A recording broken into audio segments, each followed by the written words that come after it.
Abraham జీవితంలో కూడా బాగా వినాలి. అబ్రహాం జీవితంలో కూడా కొన్ని అడుగులు దేవుడు అభ్యంతరపడే అడుగులు పడినా వాటి విషయంలో దేవుడు కనికరం చూపి తిరిగి సరిచేసి అబ్రహాం లైన్లో తీసుకున్నాడు. వదిలిపెట్టలా. పిలిచినవాడు నమ్మదగినవాడు, వాగ్దానం చేసినవాడు నెరవేర్చి తీరుతాడు. అబ్రహాంకి ఎంత అద్భుతమైన వాగ్దానాలు ఇచ్చాడో చూడండి. ఎందుకు? దేవుని మాట కోసం కొన్నిటిని త్యాగం చేయడానికి ఇష్టపడ్డాడు. దేవుని ఆలోచన నెరవేర్చడం కోసం కొన్నిటిని కోల్పోవడానికి ఇష్టపడ్డాడు. దేవుడు చెప్పిన మాటని విశ్వాసమును బట్టి నమ్మి,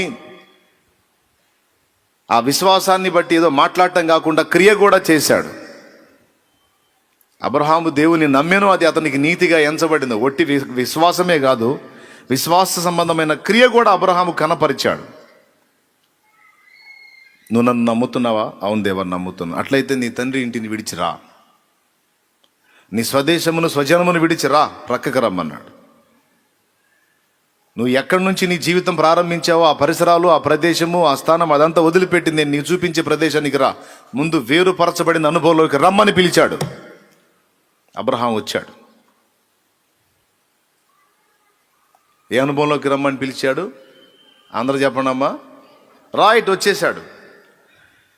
వచ్చిన తర్వాత ఇక దేవుడు నడిపించడం మొదలుపెట్టాడు. అబ్రహాంతో నిబంధన చేశాడు. ఇవన్నీ తెలుసు మనకి.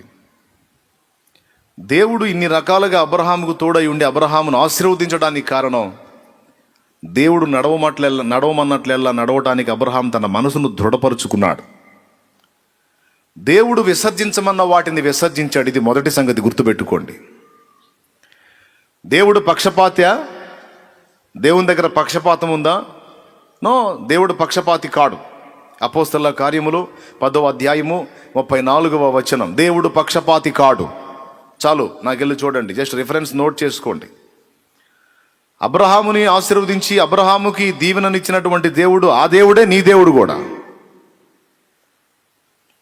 అబ్రహామును పిలిచిన ఆ దేవుడే ఈరోజు నిన్ను పిలుస్తున్నాడు. ఆయనతో నడిచిన దేవుడే ఈరోజు నీతో కూడా నడవటానికి ఇష్టపడుతున్నాడు.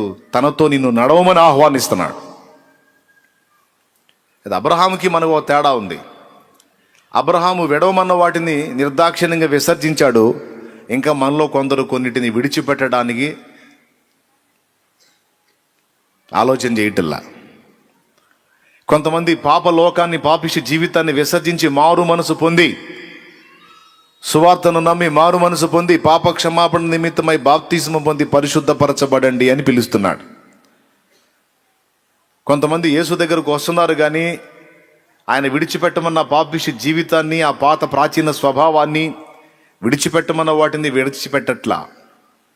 స్వీకరించమన్న దాన్ని స్వీకరించట్లా, విసర్జించమన్న దాన్ని విసర్జించట్లా. రెండింటిని మెయింటైన్ చేస్తేనే అబ్రహాము లాంటి దీవెన నాకు కూడా కావాలి అని ఆరాటపడుతున్నారు.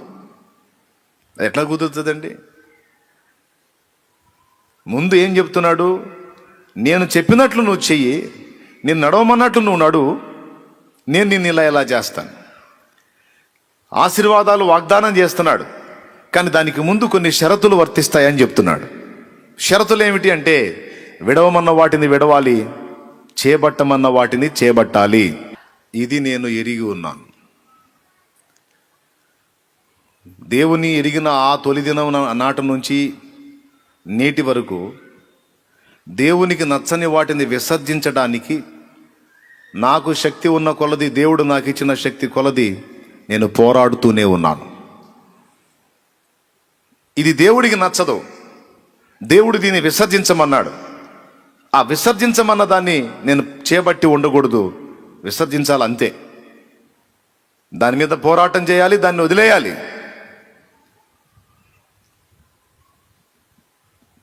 నన్ను నేను వెతుక్కోవటం అనేది నాకు ఇష్టం. కొంతమంది దాన్ని ఇష్టపడరు. వాళ్ళు ఏం చేసినా వాళ్ళకి అది మంచి. నా నుండి కూడా కొన్ని తప్పులు జరిగాయని ఒప్పుకోలేరు, నేను కూడా తేడా పడ్డానని ఒప్పుకోలేరు. నేను ఏది చేసినా కరెక్టే, ఎదుటోళ్లే తేడా, ఎదుటోళ్లే తప్పని పొద్దస్తమానం ఎదుటోళ్ళలో వెతుకుతా ఉంటారు. ఒక హాస్యాస్పదమైన విషయం ఏంటంటే, రేపు క్రీస్తు న్యాయపీఠం ముందుకు పోయినప్పుడు, దేవుని ముందుకు పోయినప్పుడు వీరు ఘోరంగా సిగ్గుపరచబడతారు. ఎందుకంటే దేవుడు ఫస్ట్ వెతుక్కోమంది మనల్ని మనం వెతుక్కోమన్నాడు, మనల్ని మనం విమర్శించుకోమన్నాడు, మనలో ఉన్న లోపాలు వెతకమన్నాడు. మనల్ని మనం సమర్థించుకుంటూ మనలో ఉన్న లోపాలను పట్టించుకోకుండా ఏ పొద్దు ఎదుటి వాళ్ళలో రంధ్రాన్వేషణ చేయడానికి అలవాటు పడితే రేపు న్యాయపీఠం ముందుకు పోయిన తర్వాత ఎదుటి వాళ్ళ సంగతి ఏంటని మొదట అడుగుతాడా, నీ సంగతి ఏంటని మొదట అడుగుతాడా? నీ కంటిలోనున్న దూలము నెంచక నీ సహోదరుని కంటిలో ఉన్న నలుసు తీయడానికి నువ్వు ప్రయత్నం చేస్తున్నావు.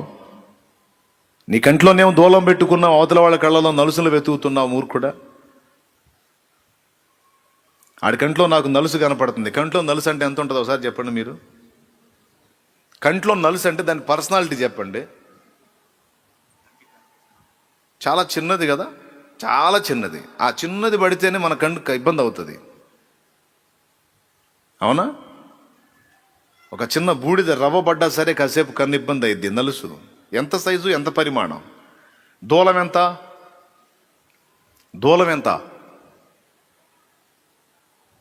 పెద్దది. ఒక దూలం లేపాలంటే 4-5 మనుషులు బట్టిన లేవదు.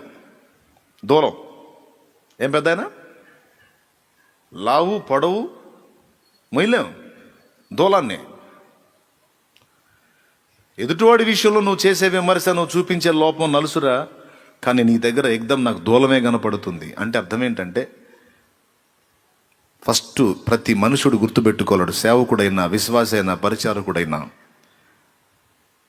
ఎదుటి వాళ్ళలో నేను చూపించే ఆరోపణ నా దేవుని దృష్టికి అది నలుసే, కానీ నా విషయంలో దేవుడు నా మీద ఆరోపిస్తున్న ఆరోపణ ఒక దూలం. కాబట్టి ముందు ఎదుటి వాళ్ళ సంగతి సెకండు, ముందు అసలు నా బతుకేంది, నా సంబడం ఏంది, నా వ్యవహారం ఏంది, నా సంసారం ఏంది, నా కథ ఏంది, కమామిషి ఏందని ముందు నన్ను నేను విమర్శించుకోవాలి అని దేవభక్తి సాధకుడైన వాడికి ఫస్ట్ ఈ పాఠం అర్థం కావాలి.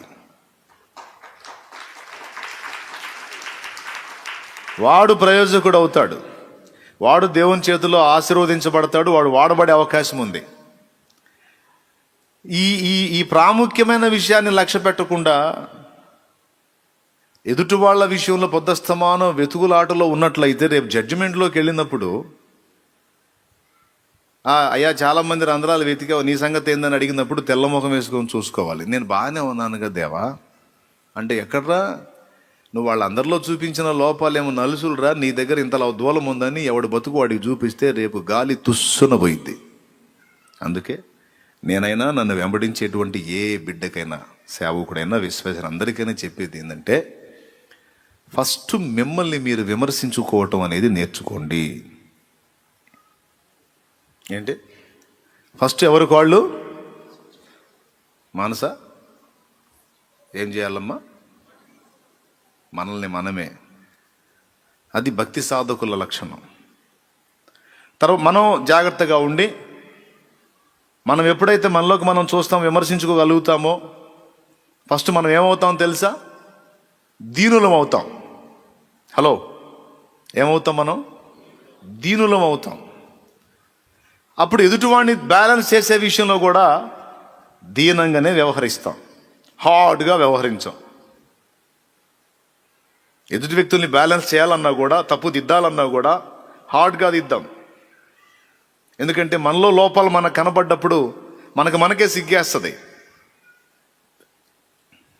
అప్పుడు ఎదుటి వ్యక్తి తేడా పడితే కూడా అర్థం చేసుకొని ఆ వ్యక్తిని సాఫ్ట్గా దిద్దుబాటు చేయడానికి ప్రయత్నం చేస్తాం తప్ప తొందరపడి తూలనాటం కానీ, ఎగతాళి చేయటం కానీ, వ్యంగ్యంగా ప్రవర్తించడం కానీ, మాట్లాడటం కానీ ఈ లక్షణాలు ఉండవు. ఈ వ్యక్తిత్వం సాధన చేయాలి.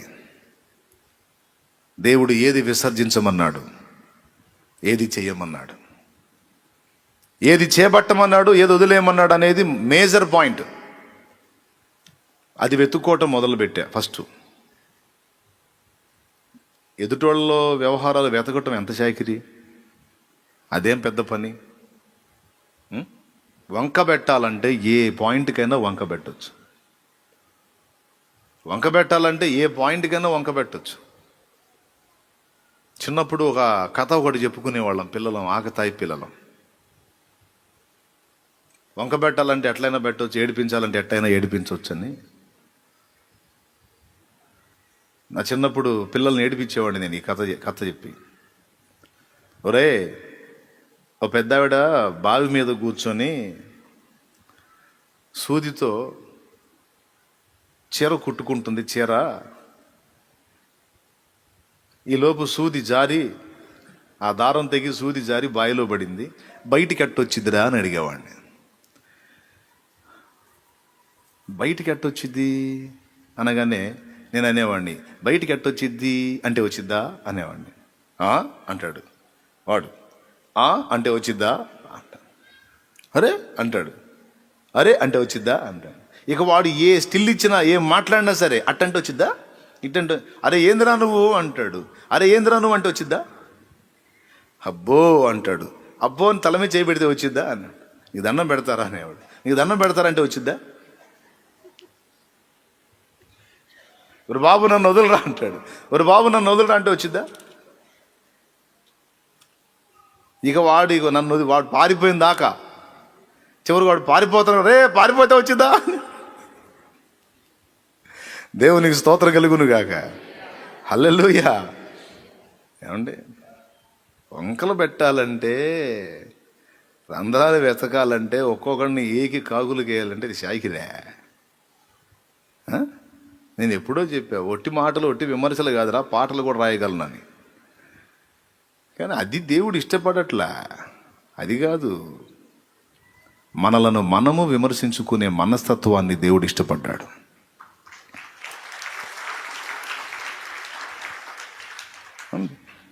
ఆకులు రాలి ఫలములు లేని ఎండిన మోడునై నేను ఉంటిని. ఆకులు రాలి ఫలములు లేని ఎండిన మోడునై నేను ఉంటిని. ఎవరికి గాక ఏదరి లేక వ్యర్థముగా పిల్లలు బ్రతుకుచుంటిని. ఎవరికి గాక ఏదరి లేక వ్యర్థముగా పిల్లలు బ్రతుకుచుంటిని. ఆర్తధ్వని ఆలకించవా, ఆర్తధ్వని ఆలకించవా.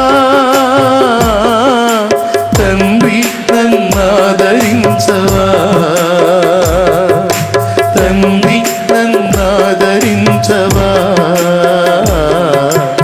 ఏ యోగ్యత లేనివాడనో నీ ప్రేమతో ఆదరించుమా.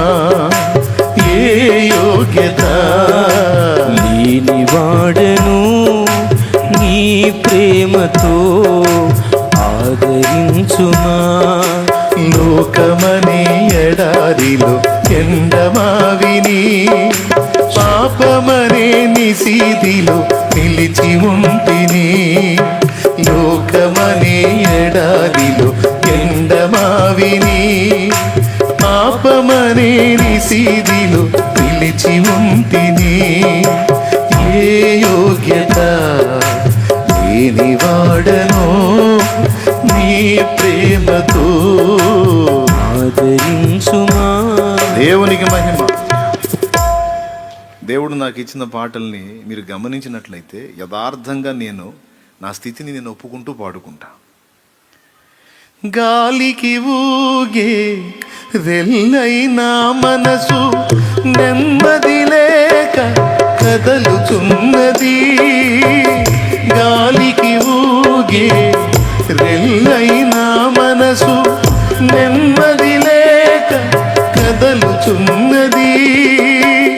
చేసిన దోషములు నన్ను తరుమగను, వేదనతో హృదయం కదలుచున్నది.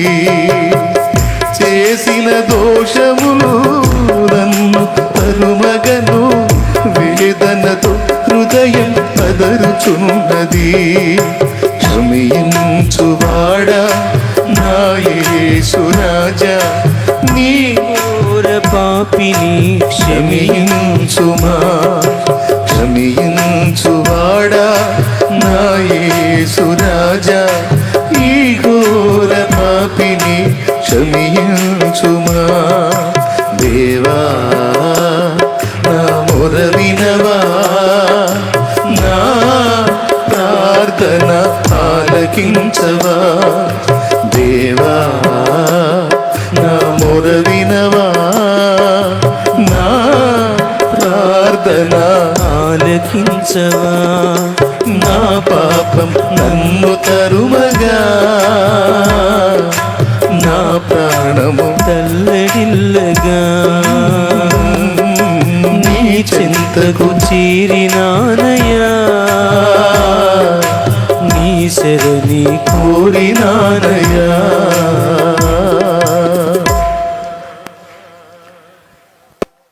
జనాలను విమర్శించి పాడటం కాదు, నన్ను నేను విమర్శించుకొని పాడుకునే అలవాటును దేవుడు నాకు చేశాడు. యేసయ్యకి నచ్చేది అది. ముందు నేను ఎలా ఉన్నాను, ఎదుటివాడికి నీతి చెప్పేటప్పుడు ముందు నేను జాగ్రత్తగా ఉన్నానా లేదా, ఎదుటి వ్యక్తిని విమర్శించేటప్పుడు ముందు నేను జాగ్రత్తగా ఉన్నాను లేదా, అసలు ముందు దేవుడు నన్ను గూర్చి ఏమనుకుంటున్నాడు, దేవుడు నాకు అప్పచెప్పిన పనేంటి, అసలు దేవుడు సరిచూసుకోమంది దీన్ని. అవునా? మొదట మనం ఎలాగున్నాం, మన మాట తీరు, వ్యవహారం దేవుడు సంతోషపడే విధంగానే మనం ఉన్నామా, దేవుడు అభ్యంతరపడే విధంగా మనం ఉన్నామా అనేది కనీసపు ఇంగితంతో ఆలోచించాలి ప్రతి క్రైస్తవుడు, దేవుని బిడ్డ. అర్థమైందా? అప్పుడు మనల్ని మనం విమర్శించుకునే మనసు మనకున్నప్పుడు మనం గర్వహృదయంలాగా, అహంభావుల్లాగా, గొప్పవాళ్ళంగా మనం అనిపించం. కానీ మనం దేవుని ఎదుట దీనులంగా ఉంటాం, సహోదరుల ఎదుట కూడా దీనులంగా ఉంటాం. ఒక మాటలో చెప్పాలంటే, ఏవో చిన్న చిన్న లోపాలు వారిలో కనిపించినప్పటికీ లోపల ఫీలింగ్ ఏముంటుందో తెలుసా? వీరందరూ నాకంటే ఘనులు, వీరందరూ నాకంటే యోగ్యులు అనే మనసు మనకు వస్తుంది. ఆ మాట లేఖనంలో ఉంది. మీరు ఒకని మీద ఒకడు వృధాగా అతిశయపడక ఒకని కంటే ఒకడు యోగ్యులని తలంచుకొనుడి అన్నాడు. లేఖనమే. ఒకని మీద ఒకడు వృధాగా అతిశయపడక ఒకని కంటే ఒకడు యోగ్యుడని తలంచుకొనుడి, ఒకడినొకడు సన్మానించండి, గౌరవించండి అనే మాట మాట్లాడాడు. అందుకే ఇది దేవునికి నచ్చలేదు. ఎదుటి వాళ్ళని నేను గాయపరిచే విధంగా వ్యవహరించటం నచ్చలేదు. మరి దేవుడికి ఏది నచ్చింది? నన్ను నేను విమర్శించటం. మరి దేవుని కొలబద్ద ప్రకారం చూస్తే నాలోనే ఎన్నో లోపాలు దేవునికి కనిపిస్తుండొచ్చు, వాళ్ళలో కొన్నే కనిపిస్తుండొచ్చు. వీరందరూ నాకంటే మంచివాళ్ళై ఉండొచ్చు. దేవుని కృపను బట్టి చాలా పాటలు యేసయ్య నడిపింపులో పాడుకున్నాం. సేవ విషయంలో కూడా ఘనులు జ్ఞానులు ఈ లోకంలో ఎందరు ఉండగను, ఘనహీనుడను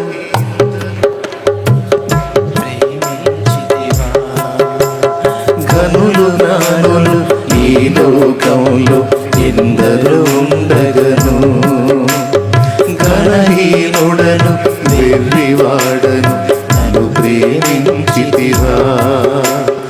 ఏమున్నదయ్యా నీ కొరకు నాలో, ఏమున్నదయ్యా నీ కొరకు నాలో,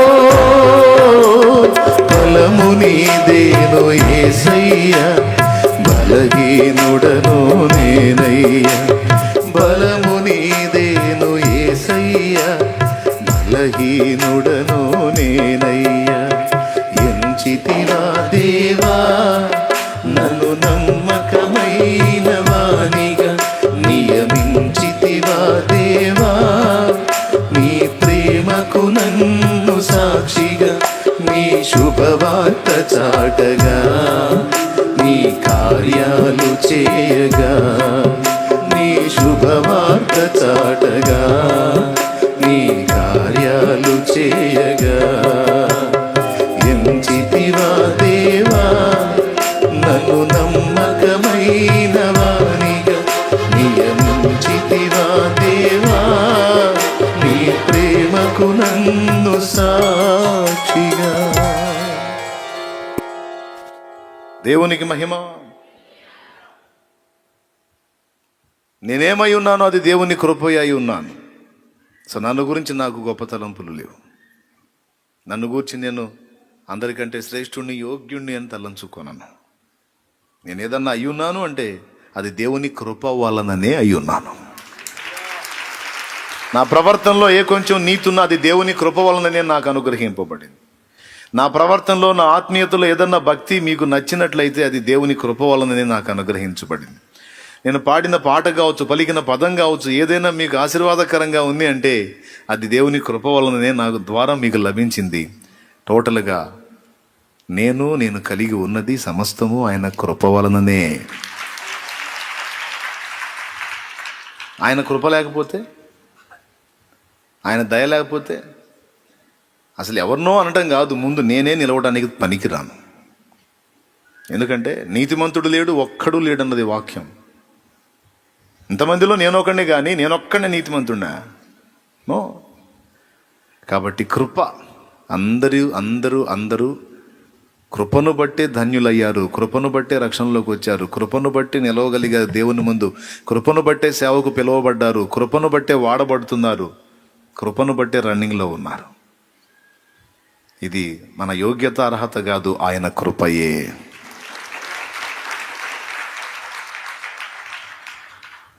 కాదా? అవునా? నీ కృప నాకు చాలును, నీ కృప లేనిదే నేను బ్రతుకలేను, నీ కృప లేనిదే నే బ్రతుకలేను. బా, ఎప్పుడో చెప్పేశాడు కదా. దేవునికి మహిమ. ఆ ఒక్క చరణం, ఆ ఒక్క పల్లవి చాలు. నీ కృప లేకపోతే నాకు. ఎన్నో పాటలు పాడాడు కదా. కృపయే నాకు ప్రాకారము గల ఆశ్రయపురమాయను, నీ కృప వీడి క్షణమైన నేనెలా మనగలను. ఓయబ్బ, ప్రతి భక్తునికి కృపయే ఆధారమైంది, కానీ ఏ ఒక్కడి యోగ్యత, అర్హత కాదు. దేవునికి మహిమ. హల్లెలూయా. కాబట్టి ఆ పని చెప్పాలా నాకు. దేవుడు చెప్పిన మొదటి పని ఏంటంటే నన్ను నేను సరిచూసుకోవాలి. నేను క్రమంగా దేవుని ఎదుట నిలిచి, క్రమం తప్పిన సహోదరులు ఎవరైనా ఉంటే వారిని దైవిక ప్రేమతో, సన్మానముతో త్రోవకు తీసుకొని రావాలి, ప్రేమను బట్టి. అంతేగాని వెర్రవీగిన మాటలతో కాదు. కాబట్టి ఫస్ట్ నుంచి కూడా సేవలోకి వచ్చినాకైనా, సేవలోకి రాకముందు విశ్వాసీ జీవితంలోకి వచ్చినప్పుడైనా అబ్రహామును దేవుడు విడిచిపెట్టమన్న వాటిని నిర్దాక్షిణ్యంగా విడిచిపెట్టాడు, ఆశీర్వాదం పొందాడు. సో నేను కూడా దేవుడు వదిలిపెట్టమన్నవేంటో వెతుక్కోవాలి. మొదటిది ఏంటి? లోకాన్ని వదిలేయి, పాప జీవితాన్ని వదిలేయి, మారు మనసు పొంది బాప్తీసం పొందన్నాడు. ఓకే, పొందేశాను. అప్పటిదాకా నాకున్నటువంటి వ్యసనాలు, బలహీనతలన్నీ వదిలేసుకుని ఆ రోజు నుంచి ఇవి దేవుడికి నచ్చవు కదా, ఎందుకు చేయాలి వీటిని, నేను వదిలేద్దాం. స్వచ్ఛందంగా తీర్మానించుకొని దేవుడు అసహించుకునే వాటిని విసర్జించి, యేసయ్యా ప్రతిదీ చెప్పయ్యా, ప్రతిదీ చెప్పయ్యా, వాళ్ళ తేడా వీళ్ళు తేడా వద్దయ్యా, ముందు నా తేడాలు నాకు చెప్పయ్యా, నా లోపాలు నాకు చెప్పయ్యా. తెలుపుము నా అంతము నాకు, తెలుపుము నా ఆయువు ఎంతో, తెలుపుము నా అంతము నాకు, తెలుపుము నా ఆయువు ఎంతో, తెలుపుము ఎంతల్పుడనో. నేను ఎంత అల్పుడో నువ్వు నాకు చెప్పు, లేకపోతే నేను గొప్పవాడిని అనుకుంటా, నా తలంపుల దృష్టిలో నేను గొప్ప యోగ్యుడిని అనుకుంటా, గర్విస్తా, అతిశయపూర్ణుడిని అవుతా. నా బ్రతికేమిటో, నేను ఎంత అల్పమైన వాడినో నాకు అర్థమయ్యేటట్టు చేయి తండ్రి. లేకపోతే నన్ను నేను యోగ్యునిగా చూసుకుని ఎదుటి వాళ్ళందరినీ అల్పుల్లాగా చూస్తానయ్యా. కాదయ్యా, నేనెంత అల్పుడినో, ఎంత అల్పురాలనో నాకు అర్థమయ్యేటట్టు చేస్తే అప్పుడు ఎదుటి వాళ్ళందరినీ గౌరవించి సన్మానించగలుగుతానయ్యా. అయ్యా, నేనెంత అల్పుడినో నాకు చెప్పవా. చూడు భక్తుల మనస్సు. తెలుపుము నా అంతము నాకు, తెలుపుము నా ఆయువు ఎంతో,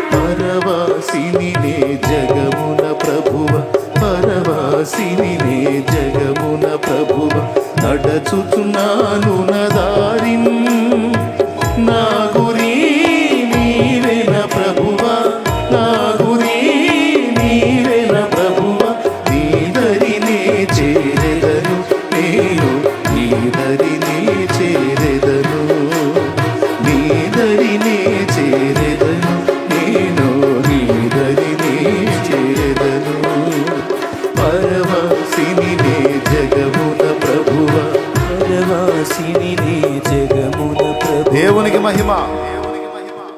దేవభక్తి సాధకుడికి సాధకురాలికి మొదట ఉండవలసిన మనస్సు అది. దేవుని ముందు కూర్చొని అసలు నేనేందో నాకు చెప్పవయ్యా అని అడగాల. చిన్న విషయం కాదు, చాలా ముఖ్యమైన విషయం. నేనేందో నాకు చెప్పవయ్యా, సరి చేసుకుంటాను. నేను ఎంత అల్పుండో నాకు నేర్పించు తండ్రి, సరిదిద్దుకుంటాను అని దేవుని ముందు మనల్ని మనం విమర్శించుకునే ధోరణి. అట్లా ఈ పాయింట్ని తీసుకొని నేనేందో నాకు చెప్పయ్యా అన్న కాడి నుంచి ఇక ఆయన ఒక్కొక్కటి ఏవేవైతే నాలో లోపాలు చూపిస్తూ వచ్చాడో వాటన్నిటినీ సరి చేసుకొని ఆయనకు అభ్యంతరకరమైన రీతిని నడుచుకోకుండా ఆయన సంతోషపడే క్రియలే చేస్తూ ఆయన సంతోషాన్ని వెతుకుతూ ఆయన ముందు నడుస్తుంటే ఆయన వెంటబడి నడవాలనే ఆరాటంతో పరిగెత్తుతున్న నాటి నుంచి నేటి వరకు. ఎందుకు? ఆ ఒక్కడు నన్ను బట్టి సంతోషిస్తే, ఆ ఒక్కడు నాకు తోడై ఉంటే లోకం మొత్తం నాకు ఆపోజిట్లో ఉన్నా లెక్క చేయాల్సిన అవసరం లేదు. ఆ ఒక్కడు నా పక్షాన నిలబడితే చాలు, ఆ ఒక్కడు నాకు తోడై ఉంటే చాలు, ఆ ఒక్కడిని నేను సంతోషపెట్టగలిగితే చాలు, ఆ ఒక్కడు నన్ను బట్టి తృప్తి చెందితే చాలు, ఆయన నా కోసం ఏదైనా చేయగలుగుతాడు. అర్థమైందా? నాకు వచ్చినటువంటి ప్రతి సమస్యను ఆయన తొలగించగలుగుతాడు, ప్రతికూలతలను తొలగించగలుగుతాడు, నిందలను అవమానాలను దీవెనలుగా మార్చగలుగుతాడు. నా ప్రభు నన్ను బట్టి తృప్తి చెందే విధంగా నేను నడుచుకుంటే చాలు అనేది మేజర్ పాయింట్. ప్రతి సంగతిని గురించి దీని గురించి నేను ఇట్లా చేశాను, ప్రభు దీని గురించి ఏమనుకుంటున్నాడో, ఆయన దీని విషయంలో ఎలా స్పందిస్తున్నాడో. రూతు జీవితం పాడైపోయింది, మోడు బారిపోయింది. చిరు ప్రాయంలోనే భర్త చనిపోయాడు, అత్తగారింటికి వెళ్ళిపోయింది. అత్తగారు విధవరాలే, తోడికోడలు విధవరాలే, రూతు విధవరాలే, ముగ్గురు విధవరాండ్రా ఇంట్లో. ఓర్పా వెళ్ళిపోయింది అత్త చెప్పిన సలహాను విని. అమ్మా, జీవం గల దేవుని వదిలిపెట్టి ఈ ప్రాంతానికి వచ్చాను, కరువులో అందరూ చస్తే నేను బతుకుదామని. కానీ నా ప్రాంత ప్రజలందరూ కరువు వచ్చినా కూడా వాళ్ళు బాగానే ఉన్నారు. కానీ నేను ఎవరిని కాపాడుకుందామని తొందర చేసి తెచ్చాను మోయాబు ప్రాంతానికి. నా భర్తని, నా కొడుకుల్ని, ఇద్దరిని మొత్తాన్ని పోగొట్టుకున్నాను. ఇప్పుడు మొత్తం విధవరాండ్రం అయిపోయాం. నేను ఇటుగుడి మూర్ఖురాలనే, పనికి మాలిన పనిచేసి దేవుని సన్నిధిని విసర్జించి ఈ గతి పట్టాను. నేను ఇప్పుడు దిద్దుకోవాలనుకుంటున్నాను, తిరిగి వెళ్ళాలనుకుంటున్నాను. ఓర్పా, రూతు, నా మాట వినండి. మీరు చిన్న చిన్న పిల్లలమ్మా, వెళ్ళి మీ ఇళ్లలో మీ తల్లిదండ్రుల దగ్గర జాయిన్ అవ్వండి, చేరండి. వాళ్ళు మీకు మళ్ళీ సంబంధం చూసి పెళ్లి చేసేస్తారమ్మా అని చెప్పింది. ఓర్పా ముద్దాడి అత్తగారిని వెళ్ళిపోయింది. రూతుని అడిగింది, రూతు నీవు వినలేదా, నువ్వు కూడా వెళ్ళిపోమ్మా అంటే, నీ సంగతి ఏంటి మరి, నువ్వు ఎట్లా చేస్తావు? ఎట్లా కాదు. అత్తగారిని వెళ్ళి కౌగులించుకుంది రూతు. కౌగులించుకొని ఏమందో తెలుసా, నేను నా పుట్టింటి దగ్గర నుంచి వచ్చినప్పుడు నీ గురించి కానీ, నీవు సేవించే దేవుని గురించి కానీ నాకు తెలియదు. కానీ ఇక్కడ నా ఫ్యామిలీలో నుంచి మీ ఫ్యామిలీలోకి వచ్చిన తర్వాత నాకు చాలా విషయాల్లో ప్రత్యేకత అనిపించింది. నాకు అక్కడికి వెళ్ళటం కన్నా నీతో ఉండటమే నాకు ఇష్టమైంది. అత్తమ్మ, నన్ను దయచేసి వెళ్ళిపోమ్మనే మాట అనొద్దు. నీ కుమారుడు బ్రతికున్నంత వరకు నేను నీ కోడల్ని, ఆయన నిద్రించాడు గనక ఇప్పుడు నేను నీకు కూతుర్ని. నీ ఊరే నా ఊరు, నీ దేశమే నా దేశం, నీ జనులే నా జనులు, నీ దేవుడే నా దేవుడు. నీవు సమాధి చేయబడు స్థలమందే నేను కూడా సమాధి చేయబడతాను. నన్ను వెళ్ళిపో అనే మాట మాత్రం అనొద్దు. నేను నిన్ను వదిలి బ్రతకలేనంది. ఈ రెండు చర్యలు దేవునికి నచ్చినాయి. హల్లెలూయా, హల్లెలూయా. ఈ రెండు మాటలు దేవుడు విన్నాడు, చూశారు. ఇక తర్వాత రూతు గ్రంథం మీరు చదువుకోండి, ఎన్ని మలుపులు తిరిగి చిత్రంగా మోడైపోయిన రూతు జీవితం మళ్ళా బోయజు చేతిలోనికి దేవుడు నడిపించి, ఆ బోయజు రూతు నుంచి పుట్టిన సంతానాన్ని యేసుక్రీస్తు వంశావళిలో చేర్చి ఒక ధన్యకరమైనటువంటి సాక్ష్యాన్ని రూతుకి ఇచ్చాడు. హల్లెలూయా. నా దేవుడు చేయగలుగుతాడు. మూడుబారిన జీవితాలను చిగురింపజేయగలవు నీవు,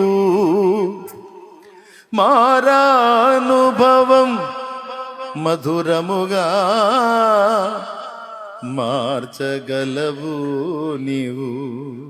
ఆలోచించండి మీరు, రూతు అత్తగారితో పాటు వెళ్తే పెళ్లి చేసిద్దని పోయిందా? ఒకసారి చెప్పండి నాకు. అత్తగారితో వెళ్తే పెళ్లి చేసిద్ది, మా పుట్టింటి వాళ్ళు చేరని వెళ్ళిందా? ఎక్కడికి వెళ్తే రూతుకి పెళ్ళి అయింది మీరు చెప్పండి. ఎక్కడికి వెళ్తే రూతుకి ఒక మంచి జీవితం అవకాశం ఉంది? ఒకసారి ఊహించండి మీరు.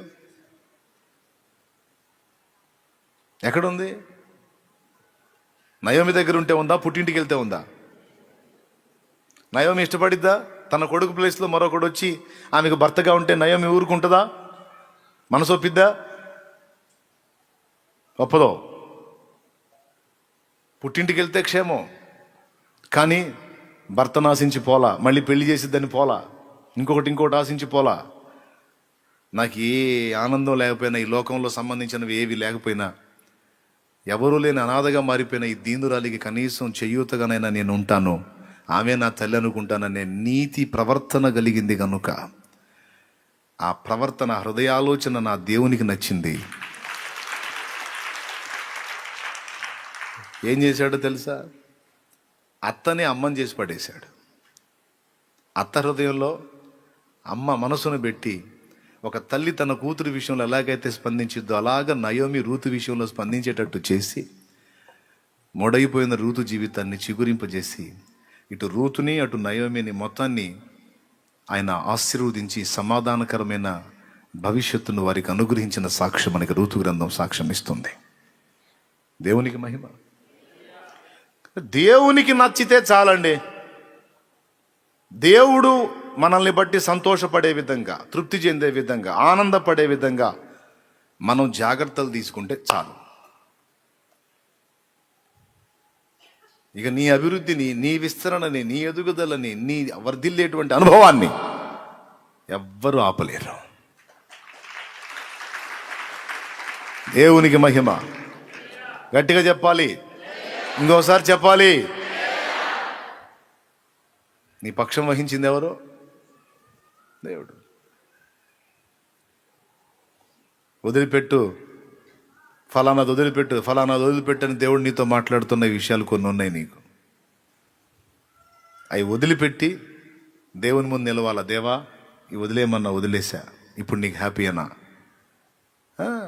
చాలా సంతోషం. ఫలానా ఇది చెయ్యి అన్నావు, దేవా ఇదిగో చేస్తున్నా, ఇప్పుడు నీకు సంతోషమేనా? అవును. సంతోషమైన మాటలతో చెప్పడు, ఆశీర్వాదంతో చెప్తాడు.